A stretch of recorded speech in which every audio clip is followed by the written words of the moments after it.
Patrick Lapalme de chez Remax Lanaudière. Bon matin, Patrick. Hey, salut Sylvain. Comment ça va? Hey, super, toi? Ça va très, très bien. Nous sommes le 16 octobre. Il y a un sujet d'actualité dans l'air, le cannabis. On va faire un petit lien avec la culture du cannabis à la maison. Oui. Et puis...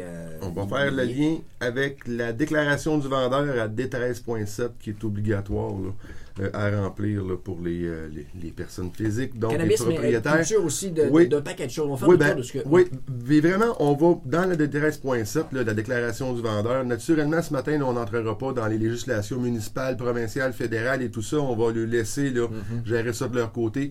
Mais on va parler des particularités de vente. Un immeuble avec possiblement des productions intérieures de drogue. Donc, on va scinder la déclaration du vendeur des 13.7, comme je le mentionne, en 4 sections. Donc, la culture de cannabis est à l'intérieur, la production de drogue est à l'intérieur, de produits chimiques et de produits dangereux. Okay. Donc, cette déclaration du vendeur-là, dans des 13.7, se scinde en 4 parties.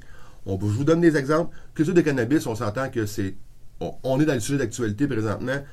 Si on fait une production à l'intérieur d'une propriété, on a fait pousser du cannabis, puis il ne faut pas oublier, 50 plants de tomates ou 50 plants de cannabis, il n'y a aucune différence. Un immeuble résidentiel n'est pas conçu pour recevoir une quantité de plantes comme ça à l'intérieur. Donc, on va avoir des vérifications à faire en tant que courtier inscripteur et regarder la propriété. On va aller s'assurer, on va regarder si ça n'a pas été maquillé, s'il y a beaucoup, beaucoup de signes, des nouveaux évents de toit qui ont été mis à l'intérieur pour faire la ventilation, parce que ça va demander une production de ventilation assez énorme aussi, la production de cannabis ou plants de tomates, appelez-le comme vous voulez.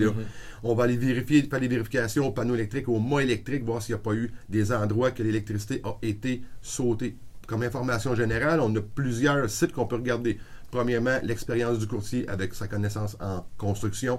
Donc, c'est un gros point de départ. Mais ensuite de ça, on peut aller chercher l'information au palais de justice, à la greffe criminelle, pour aller voir s'il n'y a pas déjà eu une descente. Mais il faut faire attention quand même avec ces informations-là. Il peut y avoir une enquête qui est présentement là, qui est sous-scellée. Donc, l'information ne l'aura pas. On peut aussi faire des vérifications auprès de notre fournisseur d'hydroélectricité, Hydro-Québec.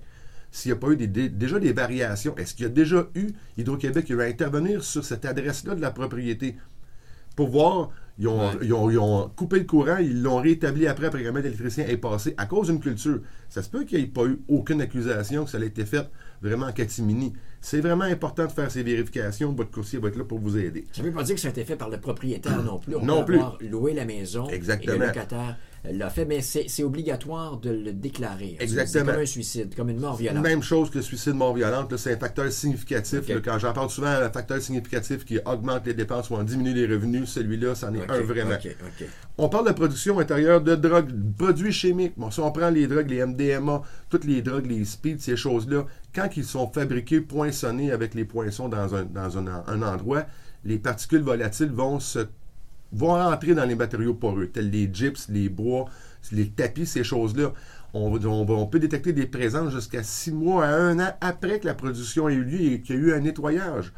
Donc, s'il y a des problématiques sur la santé, ça peut être lié à ces items-là. Il faut vraiment se questionner et vraiment essayer d'avoir le maximum d'antécédents sur la propriété.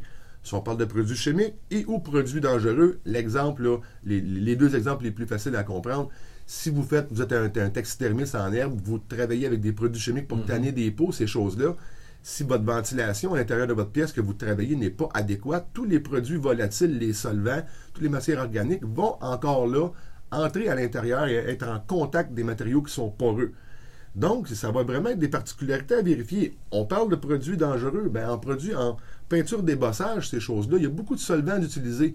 On peut arriver chez un client que ce client-là, lui, c'était des mélanges lui-même pour faire de la peinture, mais en quantité. Donc, posez la question à votre client. Ça ne veut pas dire qu'à l'intérieur de la D13.7, qu'il y a des choses, des actes illégaux qui sont connus.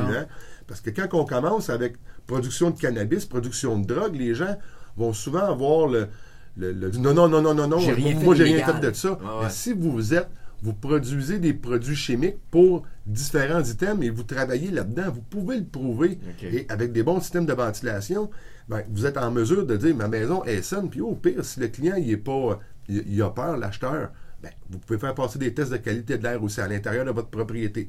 c'est vraiment important de s'assurer de faire les bonnes déclarations dans votre déclaration du vendeur.